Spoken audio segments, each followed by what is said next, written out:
Moving on to a Grade 3 handicap over 2 miles of 4. This is the Brown Advisory and Merriebelle Stable Plate. Again, very difficult to actually tip things in here at the moment, as the weights and final declarations aren't really made publicly available as yet. However, some of the trends, again, that will help you find horses to back within this race are as follows. We'll start this time with the positives. 26 of the last 31 winners were rated 141 or less.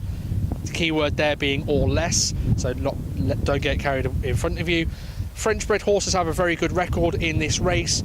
David Pipe has a pretty good record in this race. He has a 33% conversion rate, and 17 of the last 19 have been from outside the top 4 in the betting. So that just goes to show that favourites in this race do not tend to do very well. The negatives: avoid any horse if they've not won a Class 3 race or better. Only 4 Irish winners since 1951, so if they're coming over from Ireland, don't expect a lot in there. You've had 2 winning favourites in the last 13 years, and 3 from 24 if they were carrying more than 11 stone. And if they've won a chase race at Cheltenham before, I tend to avoid it. For some strange apparent reason, they have an absolute shocking record when it comes to this race if they've already won a chase here. If they want to chase elsewhere, not a big deal, but something about Cheltenham just makes that trend go completely off the rails, which is quite a strange one to understand, really. As I was just saying about favourites only winning 2 of the last 12, of those 2 of the last 12,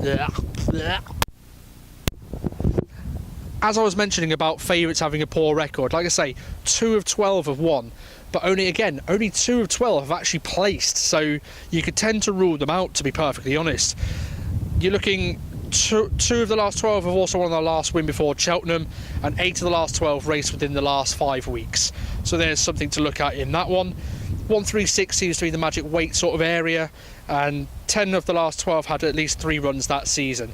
It was won last year by the Storyteller at 5 to 1, which in comparison is quite a short price. But Splash of Ginge was 25 to 1 in second, and King's Odyssey at 14 to 1 finished third. So you can see that big prices do tend to run into places, but that's what you expect with a competitive handicap with around 20 in the field.